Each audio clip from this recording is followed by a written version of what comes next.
Hey guys, today I have here with me a Range Rover L405, and I know the stock ambient lighting kit, the factory ambient lighting kit is not really bright, so I installed an aftermarket one. This is a very generic one that comes with just your basic LED strips, but it gave this car a really nice ambiance.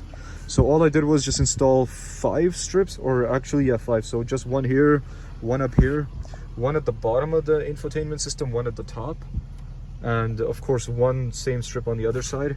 And it looks really nice, almost looks factory.